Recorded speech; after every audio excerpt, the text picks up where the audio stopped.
Hey everybody, welcome to Performance Anxiety. This week we have a different kind of show. We're joined by John Talkington and Robert Walker Jr. of Brimming Meadery. They tell me the secrets of mead, the world's oldest fermented beverage, what it's made of, and who knew that there were so many different types of it. The Meadery is located in Milton, Delaware, and features a mead hall complete with a hand-carved Viking ship bar. They get a little crazy with their mead and metal series, which pairs metal bands with the unique flavors of mead. And be sure to join them this year from June 5th through the 7th for their Party Like It's 793 festival, which celebrates the first Viking raid of Britain. Follow them at Brimming on social media. Check out their website, brimminghornmeadery.com, to order individual bottles or join their mead club. Follow us at Performance ANX on social media. And now let's get our Viking on with Brimming Meadery. My name is Robert Walker. My name is John Talkington. We are the Brimming Meadery, and you're listening to Performance Anxiety Podcast. Excellent. Oh, man. Hey, thank you guys for doing this. This is awesome. Yeah, no problem. Thanks for having us on. Oh, man, it's my pleasure. This is a little bit different. Normally, I deal with bands, photographers, other types of artists. I believe I've even had chefs, but I believe this is the first time I've ever had somebody who actually creates an alcoholic beverage on the show. So this is really awesome for me. Thank you guys for joining me. Yeah, Our pleasure. All right, so I've got John Talkington and Robert Walker from Brimming Meadery. This is really, I'm going to have to modify the way I do things a little bit because, first of all, normally one of the first things I ask a guest is, hey, tell me how you got, what was your first instrument that you played? Was your family big into music? I can't really do that here. I can't hey, was your family really into alcohol? What was the first drink? What alcohol did you start with? So, well, John's family, they actually made wine and stuff, so he grew up with it. So you were into it. All right, okay, beautiful. So let's start off with this. What exactly is mead? Okay. Mead is a fermentation of honey, water, and yeast. People call it honey wine, or there's different names for it all around the world, but it's usually referred to as mead. So you have like beer, wine, cider. Cider is always fermented from apples. Beer is fermented from malted grains. Okay. Wine is usually made from grapes or fruit. Mead is made from fermented honey. So it's its own thing. It's not a variant of wine or a variant of beer. It's its own entity. Yeah, it's its own alcoholic beverage, and it actually predates beer and wine by like 10,000 years. It's a very old alcoholic beverage. That's a pretty good date there. That's not like 10 years. This is it's more than just a margin of error. That's a pretty big distance there. So how did you guys meet and then decide that this is what you guys want to do? Basically, so John and I are real into the Norse gods and Scandinavian mythology and stuff like that. It's a very big part of our everyday life. And I was working at a store. One of his buddies came in. He was just like, "Hey, there's a guy that you should probably talk to because I have a lot of tattoos, Viking tattoos, and we all wear Thor's hammers and stuff." And okay, so John came in, introduced himself, and I was always interested in mead, and he's like, "Oh, well, I make mead." Had it. It was unbelievable, and he actually helped me get a job in at Dogfish Head. So we've been friends for about 10 years now. Since I had moved down here. So, John, how did you get started brewing? I guess, is it brewing or making mead? Making mead, yeah. How did you get started in that? So I was around 16 years old. Oh, that's always a good start. Yeah. One of my teachers in high school was talking about making this Scandinavian mead called Sima. It was made with lemons and honey. Okay. They drink it on May Day in Finland. And she's like, well, we really can't do this experiment in class. But she said the recipe's in a cookbook in the library. So Hint, I hint. went to the library and checked the book out and ended up making it. And then we had a local homebrew store open up in our town. So I started homebrewing when I was 16 years old, and then bought my first like beer kit when I was 18. And my parents were pretty cool about it. So they're like, well, if you don't make a mess in the house, we're all right with it. And hey, at least it's not meth. Yeah. And my grandpa used to homebrew beer, and then my other grandpa, he made wine because they were Italian. Okay. So it's kind of in the blood, I guess. That's some awesome parents right there. You could be doing so much worse. I mean, at least they know what you're doing, where you're at, and they know because we all had friends back in high school and all who, instead of making the alcohol, they were just completely consuming it. Oh, yeah. So at least you had that. I guess the next thing is, how long does it take? How do you actually make mead? How long? There's only like basically 3 ingredients. Yeah, and just a regular traditional style mead, there's 3 ingredients. So you got honey, water, and yeast. You basically dilute the honey down with water so you reach the sugar content you want, or bricks, or a specific gravity, depending on which technical term you want to use there. Okay. So the more honey you add, the more potential alcohol it would have. The less honey, the less alcohol you have. Okay. We make various meads. So we have some really like high alcohol, like dessert sweet meads. And then we do some drier ones. We do some that are carbonated, some that are like semi-sweet, dry. Then we add different things to it, like spices, herbs, different fruits. So you basically have a blank palette to work with. Oh, wow. Okay. We can add any type of flavor to it. Raspberries, cardamom, cinnamon, vanilla bean.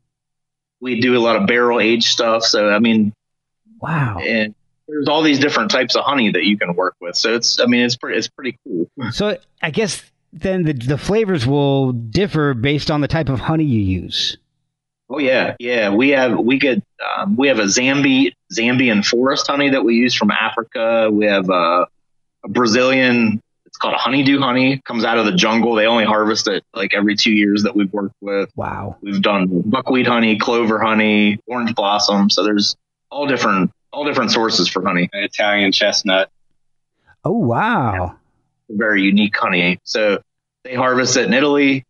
We ended up winning a gold medal at the Mazer Cup with that one. It's one of the biggest mead competitions in the world. Okay. Oh, that's really awesome. And then so I know with certain things, like if you go and you want a German beer, it's in Germany, they're very strict about what you can add to beers. Is it, when you go to these competitions, are there strict guidelines as to what you can do to mead to not, so it's not adulterated, I guess would be the term? Yes, there are guidelines. So like if you put blackberries in the mead, it's called a melomel. If you add like basil and sage to the mead, it's called a metheglin. So each style of mead has a different name. Okay. I've heard now, in doing my research, I did hear of those two. And that's the thing. I looked up, I Wikipedia'd it, and that can be dangerous because I'm looking from whatever the hell page I was looking for here. And, okay, here we go. And it's got like a bajillion different varieties. And it said that the metheglin was a medicinal mead. Yep, they originally started out that way. So you would steep herbs in a really sweet mead, and you could take that as a medicine because the alcohol helps extract the medicinal compounds in the herbs. Okay, yeah, because honey is often used in medicines, and Mom always tells you if you get sore throat, drink something with it. Take a teaspoon of honey, put some honey in your tea, and so I guess, yeah, like a hot tea. Yeah. So and I try to do as much research as I can, and I get kind of sidetracked by this stuff. Like if I'm talking with a band, if I'm talking with one person in particular, I will go down a rabbit hole to find out everything I can about them, the first band that they were in, anything that I can. With Mead here, I ended up going down all kinds of bizarre rabbit holes. I mean, with all these different variants, it would become something completely different. You know, I mean, and I'm trying to pronounce some of these things, like the mead from Nepal, Dandigari. I don't know what the hell. And then there's this one just called Blue Mead with fungus in it, and Black Mead with the one with black currants, Hydromel, the Greek mead. It was insane. So how do you guys, I mean, do you guys experiment with all this stuff, or do you try to keep it consistent and a narrow focus on what you're doing? That's one of the unique things about our meadery is we do experiment. I mean, we've made recipes from medieval times, making age. We've done all, used different fruits, different spices, just all sorts of crazy ingredients that you can think of. We've probably added to one or two of our meads. John's made over 100 different styles of, meads. We were just actually talking about that. He's got 200 and some recipes sitting in the government database. So the more I went down this hole, the more I got fascinated by it, because I remember I was in my early 20s, and my dad, everybody goes through their Tolkien phase, right? So mine lasted a pretty good while. In fact, I'm probably still in it. But my dad was he was pretty supportive. We'd go to gun shows, and he would go and look at pistols and rifles, and I would go look at all the guys that made knives and weird shit. And he, for I believe it was Christmas or my birthday or one year, he comes home with a big a thing of mead, and I'm like, okay, this is really cool. So I drank it, and it was really super sweet, very, very. It almost tasted like thinner honey, but even more honey than honey. It was a very strange taste, and I was like, okay, this is interesting, but it's not exactly what I was thinking it would be. And then I started going down the rabbit hole, and I figured it must be one of these that they say it can be distilled into like brandy or liqueur strength. And I'm thinking it must have been one of those. Do you guys do it that deep where you have something that's that strong? No, we don't do any distilling here. Okay. Mead falls under wine in this country. So basically, we have to stick to those standards in winemaking. So usually our meads run anywhere from like 8 to 14%. We do have a couple that are over 18. Oh, wow. That's awesome. That's all natural fermentation. We don't fortify or distill it or anything. The mead we did, the dudes from Spirited Drift out in Arizona, their mead's about 18%. Oh, wow. Okay, so you bring that up. You have a series called the Metal and Mead series. Yep. How did you guys decide to pair mead with metal music? So I've played in black metal bands since I've been super young. Made a lot of connections and friends through that. One of my good friends that we played with his band all the time joined Incantation. So he's the bass player for Incantation, a huge death metal band out of the Ohio, Philly area. We were always, when we started this, I was like, hey, man, would you be interested in you guys doing a mead with us? Because he's had John's mead before. Okay. Yeah, hell yeah, that would be great. And it just kind of springboarded off that. Like, it was super popular. We had a bunch of different podcasts, like metal podcasts and Decibel, talking about it. And then I'm a big Junius fan. I'm not sure if you heard them or not, but they're on Prosthetic Records with the four-stroke dudes. Yeah. And Joseph, their singer, introduced us to Steve Joe, who's head A&R for Prosthetic.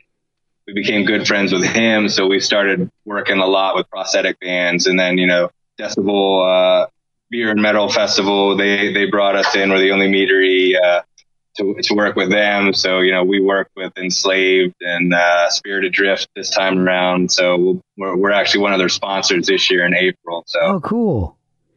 We both are super into music. we actually have another 4 or 5, I think, lined up. Yeah, we have 5 lined up. Oh, that's awesome.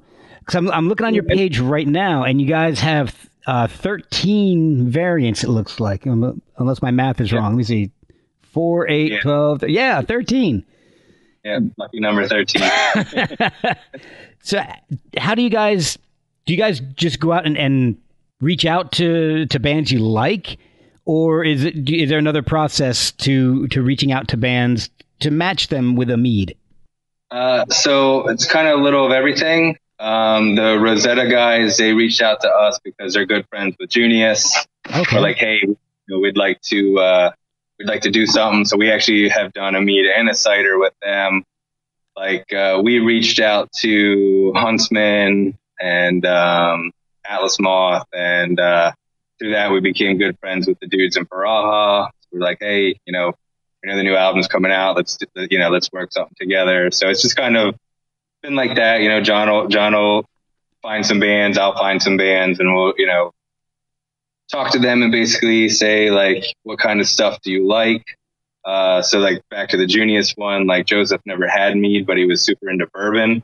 So John just made a really nice bourbon barrel aged mead, and he loved it. So cool. We did Hail the Sun. They wanted like blackberries, or no, was it blueberries?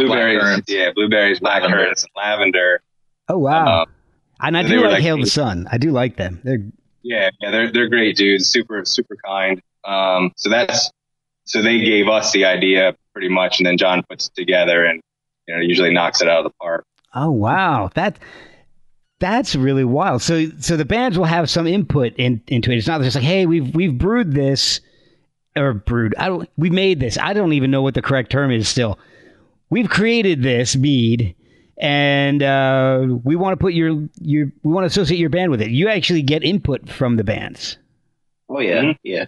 That's okay. So we had we can models and everything, and they help in label production. With the label and what they want to have on it. If they want artwork or something from their album, they even name they name it. We don't name it. Oh wow. So it's definitely a 50-50 thing. It's pretty awesome for them and us. That is really cool. Because the way I discovered you guys was through Four Stroke Baron. I was doing research. I invited them to come on, and I got all 3 guys to come on when there were 3. Now there's 2 again. But they all 3 came on. And so in doing the research, they had a video where Keegan, the former bassist, throws down a bottle of the mead and slams it down and just starts playing. And I'm like, what is he drinking there? That's an interesting bottle. And then they mentioned it, and then we started talking about it on the show. And I thought, all right, so at the very least, what I'm going to do is I'm going to tag these guys when I do the Instagram post. And then I thought, I got to have these guys on because I got to learn more about this. This is fascinating. So it's fascinating. Like Mead's wild, man. It really is. Like, people have this bad conception of it that like, oh, my friend made it for the Renaissance Fair and it tasted like shit. I mean, when you find somebody that makes really good mead like John does, like it's way better than wine, way better than beer and liquor, and at least in my. How big is the mead community? I mean, how many producers of mead are there? So there's producers all over the world. Poland, the UK, Germany, Czechoslovakia. There's some in like Lithuania. But over here, there's only about 500 meaderies. Oh, really? So there's like 7,000 breweries. So there's only 500 meaderies in the United States. And they're gradually growing. Right. But yeah, there's not that many over here. So mead's kind of hard to find. Yeah, I can imagine. Yeah. It is considered the fastest growing alcohol in the United States right now. But I mean, comparatively, there's one brewery open every 14 seconds apparently in America, where there's, like two or three meaderies a month opening. So, and just like the breweries, there's a lot of bad beer out there. There's a lot of bad mead out there. I mean, there's 500 meaderies in the United States, but probably only about 60 of them making really quality stuff. Oh, okay. So how do you know if you're drinking good mead? I mean, I know. You can tell. I was going to say taste probably. That's probably a good indication. But Yeah. to be honest with you, I didn't even know that there were that many meaderies because you just, like you said, you just don't see it. It's. I'm happy to hear that it's a growing segment because the craft beer segment is ridiculous. Oh yeah. And everybody's but people are looking for something different.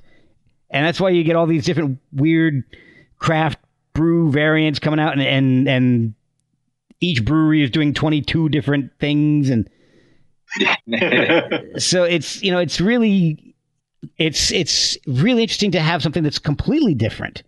Yeah, I mean we luck out because we are the only game in town as far as something different within about 50 miles. I mean, right now, I think there's 12 or 13 breweries within a 5-mile radius of us. Oh, you know, we're the only meadery. So, I mean, like, you know, if you're tired of your 30-second IPA, you can come here and get some mead, get something that tastes really nice. I mean, we do cider and fruit wine and what we call session meads, which are like carbonated meads, kind of like a wine cooler sort of. Okay. Yeah, we get crazy with the session meads, doing all different kinds of flavors. We have like an orange cardamom one. We have one that's called Viking Fruit Punch. So it's got like pineapple and cherry and orange, and it literally tastes like Hawaiian punch. To me, it's crazy. Gosh, that sounds crazy, man. 8%. It's heavy. It's heavy duty. Wow. Jeez. How do you guys pick the honey that you want to use? Do you go and get it, or do you guys have an apiary near you that you use, or do you your own? We do have some of our own bees, but not enough to supply our production needs. So we have suppliers that we deal with. One's in Pennsylvania and the other one's in Arizona. Okay. And then and it gets us like the crazy honeys that I was talking about earlier, like the stuff from Brazil and Africa and things like that. Yeah, exactly. That's what I was curious about is how do you find those? And do you get samples and you're just like doing honey samples? Yeah, he sends us little 4-ounce jars like every couple of months, and he's like, "Hey, John and JR, I have this honey that's available. Would you guys like make anything with it? Do you like the flavor? You know, and if we like it, we purchase some." Wow, that's really interesting. And this is a full-time deal for you guys. Oh yeah. This is our day job. Oh man, that is awesome. I love to hear that.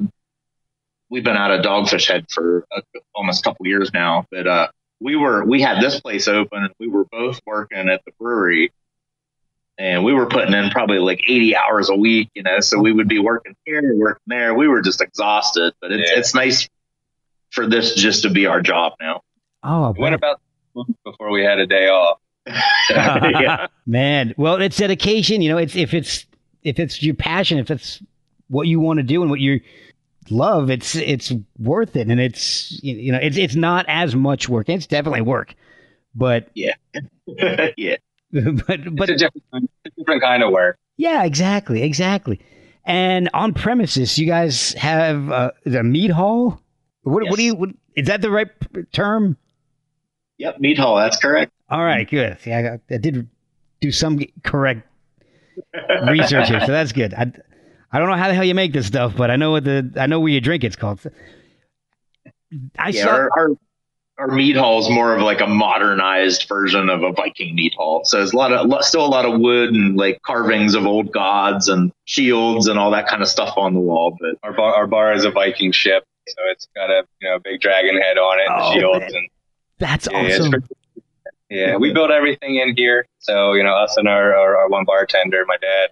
So we got a pretty much at the end. So it was pretty cool. So you guys carve the bar, make the mead. I mean, that's amazing. You guys are like you guys are like Vikings. Yeah, try to be. If somebody comes to the mead hall, what can they expect? Do you serve food? Is there stuff on tap? Is meat on tap? I know I've seen wine on tap recently, but how does that whole thing work out? So we have 12 taps. So the first 4 are put on CO2. So our session meads and our ciders and stuff, and then the mead sits on what's nitrogen? Nitrogen. Yeah. Nitrogen. So it just kind of pushes everything out, keeps it still, doesn't add any bubbles, pushes it through the lines. So. And you make ciders too, you said. Yep. How many different variants of ciders do you make? All different kinds. we have a pineapple cider on right now. We have a one we call Nordic Forest. It's got like pine needles and juniper berries in it. That's awesome. And then we do a really nice mango cider, strawberry cider. We do all different variants of it. We did a blackberry cider with Rosetta. Oh my God. I love mango. Anything mango. I don't know what it is. We'll have to send you a can of it. Oh yeah. I'm down for that. Hell, I'll drive the 3.5 hours from my house to your place for it. Man. That'd be cool. You'll have a good time. Yeah. Well, I was really thrilled to see that. All right, it's 3.5 hours, but it's a lot closer than I had imagined. For some reason, I was thinking you guys were out closer to where Four Stroke Baron was, which out in Nevada. Nevada. So I got to pronounce it right. Yeah. Whatever. Yeah. Now, how long? I think I don't know if I asked this earlier, but how long is the process for making mead from the beginning to being able to serve it? The set, like our session meads, they're sort of lower alcohol ones. They're about a month. Okay. So like vacations, like a week or two, and then like another couple weeks of settling time, and then we can get those in the kegs within a month. Wow. The more traditional style, so they're like 11 to 16% alcohol. It's about 3 months. So the fermentation time is about 2 to 3 weeks. But then, if we're racking it into barrels or moving around, it has to settle and clear, and then we filter and bottle. It's about a 3-month turnaround. A lot of the bourbon barrel or wine barrel meads that we do, they're like 6 months to a year for some of those. Oh, wow. So they're ready to drink and they're done fermenting, but we just, you have to age it for so long to get the character that you want. Yeah, you got to finish them. Yeah, usually around 3 months. Okay, all right. So we talked a little bit about, Robert, your musical history, playing in black metal bands, guys yelling at each other, screaming heavy music. Was I correct in reading that your first concert was Michael Jackson? Yeah. I think I was like 6. My parents took me to, they told me they were taking me to a football game in DC. And when I got there, like, everybody was dressed up like Michael Jackson. And it's like, what's going on? This is the weirdest football game ever. Yeah. And then, my parents tell the story that, when he came on, I fainted. And, I had the jacket and the glove, and it was wild, man. I mean, he fought a dragon with a laser sword. Like it was legit. He was really pop for sure. Oh my gosh, that's crazy. So he was like the digital Viking or something. He was something. Yeah. we don't need to go into exactly what he was at this point. John, what about you? Do you have a musical past at all? Not really. I never played music or anything like that, but I grew up listening to metal. Like my brother was big into like Quiet Riot and Blue Oyster Cult and all that kind of stuff. Oh yeah. I was a little kid in the '80s, so I liked Duran Duran and a lot of those like new wave bands. That's why we're so big into Four Stroke Baron. Yeah. They were just a heavy like Duran. Yeah, when I heard these guys, I was like, holy shit, they sound like Tears for Fears, but metal. Yes, that's exactly right. I mean, the first time I heard it, I was just blown away. I'm like, it's like Devin Townsend Project musically, and then Roland Orzabal singing. I'm like, this is awesome. This is one of the best bands ever. How do people not know about these guys?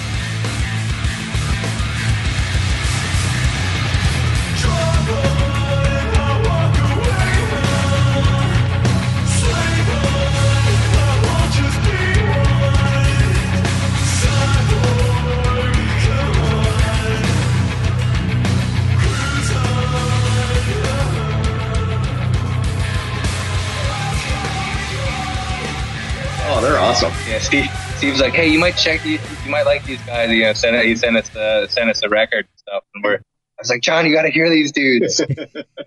Well, it's funny because when I had him on the show, I was wrong about something. I'd heard them on Bandcamp, but I heard them on Bandcamp because a friend of mine at my day job was like, hey, here's a really weird band. You might like them because he knows what I like. And I heard him. I'm like, these guys are amazing. And I had forgotten about that. So I'm like, hey, yeah, I heard you guys on Bandcamp. I put in Devin Townsend, and then you guys popped up, which actually did happen. But after my buddy told me about the band, so I kind of feel like I need to set the record straight with that one. So because he listened to the last podcast, he goes, "You didn't hear him on Bandcamp. I told you about him." I'm like, "Oh yeah, that's right. I forgot. I did hear him on Bandcamp, but after you told me about him." So coming clean, setting the record straight on that one. So do you guys do events at the Meadery? Yeah, we actually throw a huge. It's our Party Like It's 793 event.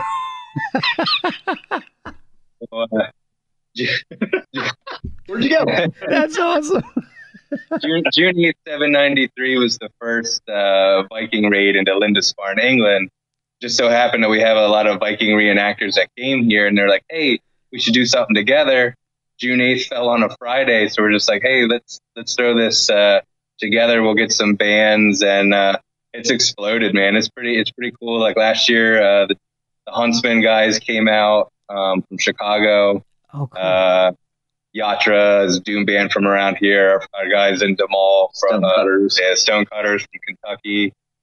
This year we got Chrome Waves coming out in Bukhari, Axioma. You know, they're coming halfway across the country to come play our 793 event. So we got food and vendors and reenactors. Like it's a great time. Yeah, it's so much fun. Oh my! So much.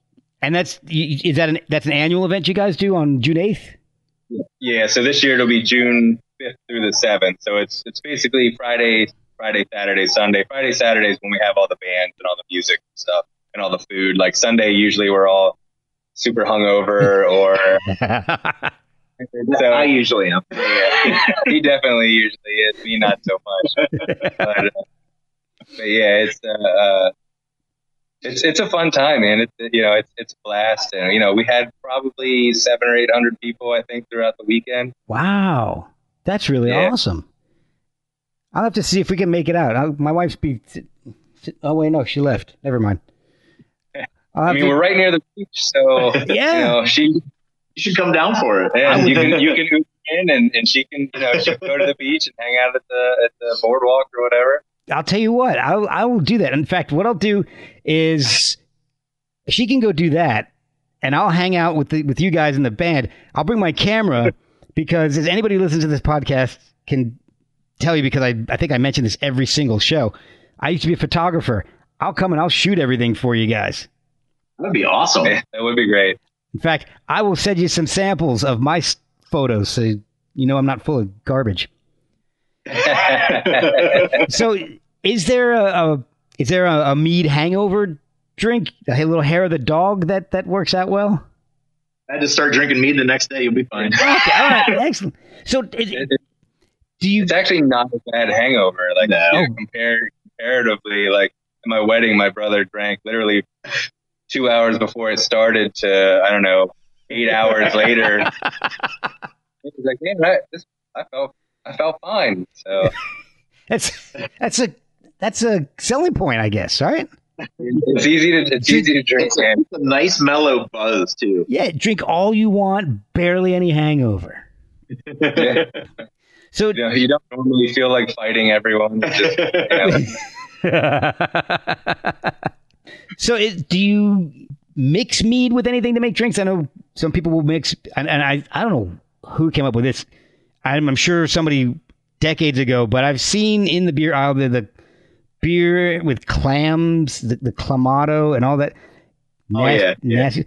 Yeah, we're not savages, man. We're not going to do that. No meat and oysters or anything. No, I'm not a fan of meat and mead mixed together. So. Okay, so now do you guys pair it with food? Do you work on that? Chef that we work with, and he does a lot of food pairings with us. And we have worked with a couple different bartenders that have made cocktails with our mead, and they were awesome. Yeah, mead cocktails are good. Yeah. Do you have anything that you put together to hand out, like the mead cocktail guide or a mead and food pairing guide? But sometimes when I get the nerve to do it, I'll get some local liquor, and we'll do some mead cocktails in here. We did one for a beer. We had a beard competition here in August. A beard competition, like just huge beer, like Keegan from Four Stroke. Right. Okay. And we did this mead. It was a spiced mead aged in a spiced rum barrel. Ooh. So we had a friend of mine's an artist. He did a crazy label for us. We called it Captain Ticklebeard. So he made the pirate look like me with a big old beard. And we released the mead for the beard competition, and we did a cocktail with it. So I made a homemade soda. So it was like a vanilla ginger lime soda. Oh wow! With the Ticklebeard mead and then locally produced rum. Ooh. It was a really good cocktail. Yeah, we sold out of that, and I think about 3 or 4 hours. Oh my gosh! Well, it sounds amazing. I can see why. Can you tell me who you guys are planning on doing the metal releases with? You guys is that public knowledge yet, or can that be released? Public knowledge. Yeah, we got High Priestess. They're an all-female doom band out of California. Oh, cool. Really, really awesome. The guitar player is friends with his wife, so it worked out pretty great. There you go. We're doing the one for the dudes in Chrome Waves. We're releasing that actually at the Viking festival, the Party Like a 793 Fest. So they're coming down from Chicago to play that. Working with our buddies in Huntsman again for their brand new album. So we're excited. Those guys have really turned into some good friends of ours. So we're always excited to work with them. Awesome. We got Teshela, like a folk metal band. Yeah, they're like a folk metal band that his friend, John's known him for ages, and I feel like we have one more. But we're doing something for Decibel, for the Decibel Metal and Beer Festival in April. But that is not public. Yeah, that one we're not allowed to share. So should I edit that out when I publish this? Or just, no. I could just go along beep. No, we don't really know what the Decibel one. There's a couple of bands they want us to work with, so we're just kind of nailing out the details for that. Okay, so the band you're working with isn't public knowledge yet, but the fact that you're doing something is okay. Yeah. Cool. So I'm still waiting to see something like a Necrogoblicon Mead. that I think would be amazing. It would have to be green. Do you guys have any plans to go beyond like black metal or metal? Because I know a few other bands that I think would dig your mead a lot. They're not metal. They're more pop, but I'm going to send them your way as far as liking your stuff. But any plans to expand it? Like we would. We actually just worked with they're a smooth jazz band from around the area. The singer is he's a Rehoboth foodie, which is he's super well known in the area. He wrote us and he's like, guys, I know that we're not you're not into what we do, but would you like to work with us? And we're just like, well, yeah, sure. He pumps us on the radio. We get a lot of free press out of it. And, he's a super nice dude. So it's like, yeah, of course we'll do it. And we'd work with like some different indie rock bands or, pop bands. Just obviously we'd have to either like their music or know that they're going to get us a lot of followers. Yeah. Well, I can't promise a lot of followers, but the ones I do have, I can't promise. I can't promise anything. Never mind. I can promise that I will do everything I can to spread the word. How's that? Well, thank you. We appreciate it. And if you guys are ever interested in branching out into podcasts, I'm always willing to lend my podcast name and logo to a really interesting project like a Mead. Yeah. And I'll tell you, we've done a lot of different collaborations. People other than music. Yeah, we did a Satanic Priest. He had a book come out. he wanted to do a mead. We work with Matt Barlow. If you're familiar with Matt Barlow from Iced Earth, he's like a metal icon. So he lives right down the road here. So really? We work with him a bunch of times. That's been for John especially. That's his favorite singer. So it's been pretty cool. That's awesome. That is really well. It sounds like you guys are kind of like the alcoholic version of my show. You reaching out to people you love and admire, and getting the really amazing, and I would say rare opportunity to work with people that you've listened to and been fans of for years.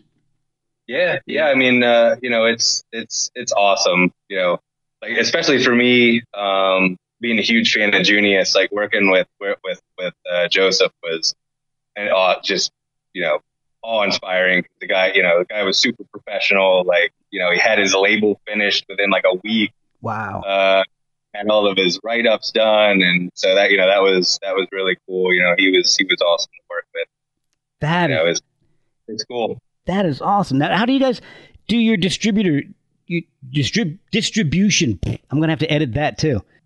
I mean, how far do you reach? How far out does where do you sell to? I guess is the best way to put that.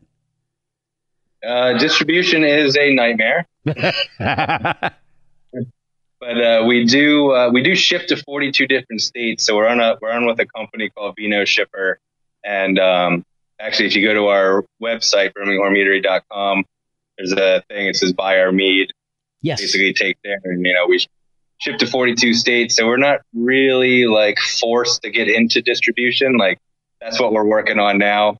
We got a lot of that stuff in the works, but really we'll probably only be hitting most of Delaware and some of Maryland and stuff. Like it's not easy for small guys like us, especially, and with mead. A lot of people like, oh yeah, we want to get a mead on, but the price point for mead is high. So, we don't make it's not some shitty garbage, alcohol, it's, you're going to seltzer. Yeah.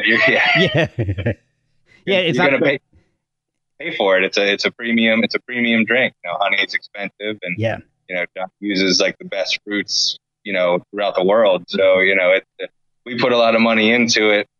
You got to pay for it. Yeah. I mean, it ain't Ice House. Right. Man.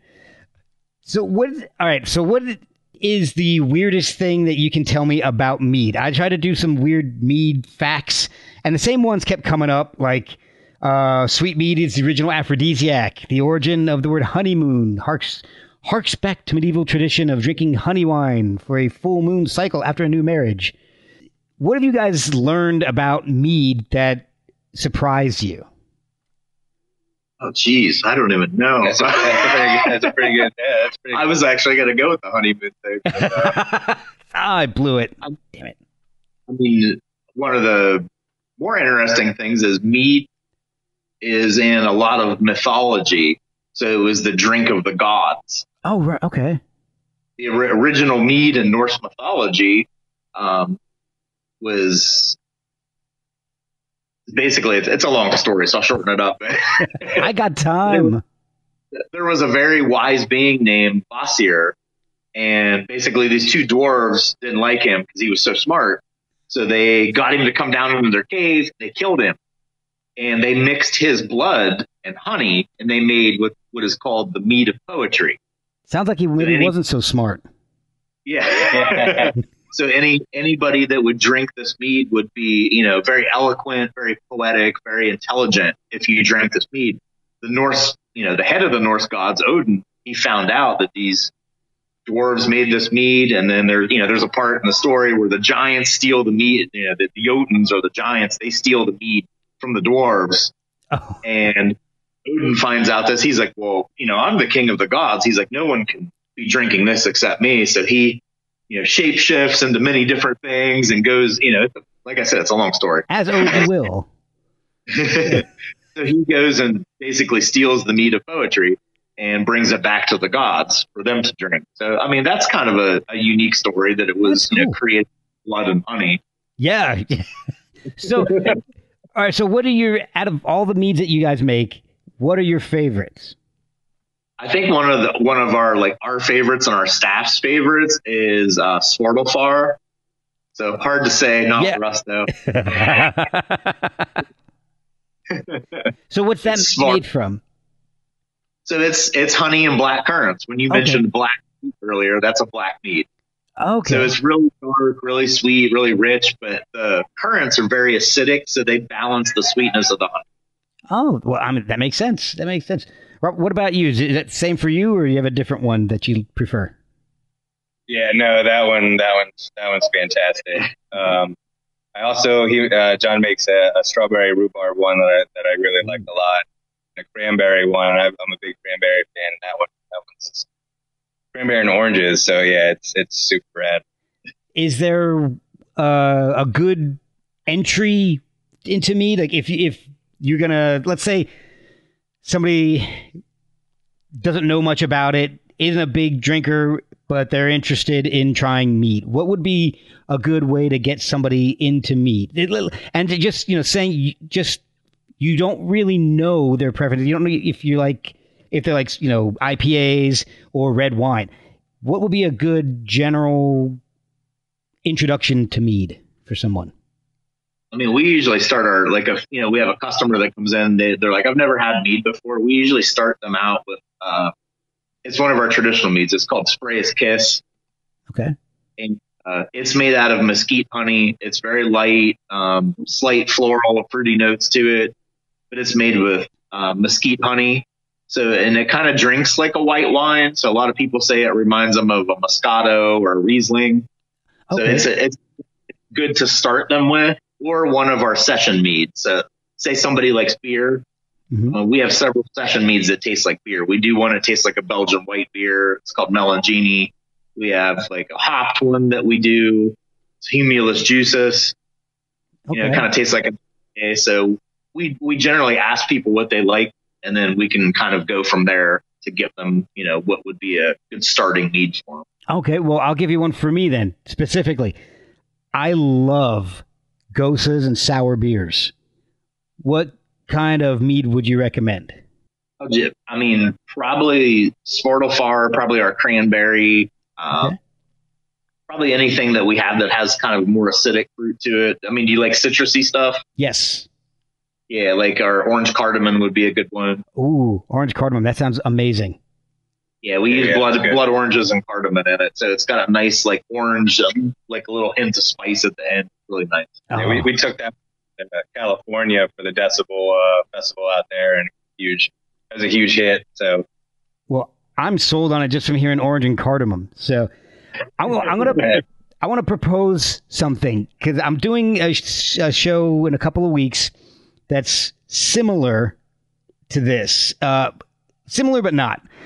I had a chef on about a month or so ago, and she has a bar in Kansas City, and she has 350 whiskeys at her bar, and 250 of them are bourbons. So wow.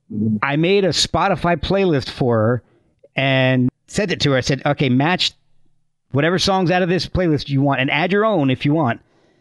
Match them to a bourbon. So I'm going to propose, if you guys are interested, I can do the same thing, maybe not, 15, but, I can throw out a few songs. I'd love to invite you guys back, send you a playlist, and maybe we can match some bands that you haven't already matched with a mead to one of your meads. That sounds fun. Yeah. Yeah, definitely down for something like that. That'd be pretty cool. Awesome. All right. Well, we'll get in touch. We'll get the details after this. But where can people find the Meadery online? How can they order and follow your new creations in the new metal and mead series? So we're in Milton, Delaware, which is like a couple minutes from Rehoboth Beach. I'm sure most people know, especially on the East Coast, where Rehoboth Beach is. BrimmingHornMeadery.com. That's our website. We're on Facebook and Instagram and Twitter. all those social media nightmares. Yeah. That's where we do most of our promoting and stuff. That's usually where we'll release like who we're working with.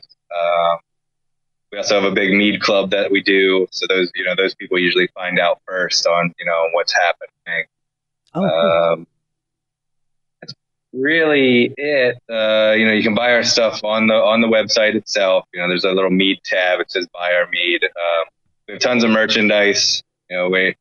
We like to just make really cool T-shirts and all kinds of crazy other stuff for people. So that's awesome. And one last question before I let you guys go: what's behind the name Brimming Meadery? So Brimming was the name of like when I was making mead at home. Okay. So it's actually tattooed on my forearm. I don't know if you can see it. Oh wow! Nice. So in ancient cultures, mead was always drank from a horn. So you always see like Vikings or the ancient Slavic people, the Greeks, they always had a horn during ritual that they drank mead out of. Okay. So when I was younger, that was kind of the premises of the name. So you would have this full horn of mead. But over the years, it's kind of grown into a little more than that. So the full horn kind of represents, our personal growth, like the growth in the community, prosperity and all that kind of stuff. So, instead of, my cup runneth over, the brimming horn. So it's always brimming over. That's fantastic. Do you guys sell a horn that you can drink your mead from? We do. That is awesome. Mugs and horns and we get into all kinds of silly things. Yeah. Well, that's my kind of place, man. I love it. I'm gonna delve a lot deeper into this, and I gotta check some stuff out. I gotta pick up some mead from you guys, and hopefully early June I can get down there and meet you guys in person and celebrate pillaging England. That's pretty much what it's about. Oh, guys, thank you so much. I've kept you for almost an hour at this point. Thank you so much. I've learned a lot about mead. My curiosity is super high about some of this, all of this stuff. And I'm going to encourage everybody to check out your website, pick up some mead, and pick up a horn to drink it out of, for God's sakes. Yeah. Don't be a wimp. Get a horn. Exactly. Well, thank you guys so much for all your time tonight. This has been a blast. Thanks, Martin. Appreciate it, man.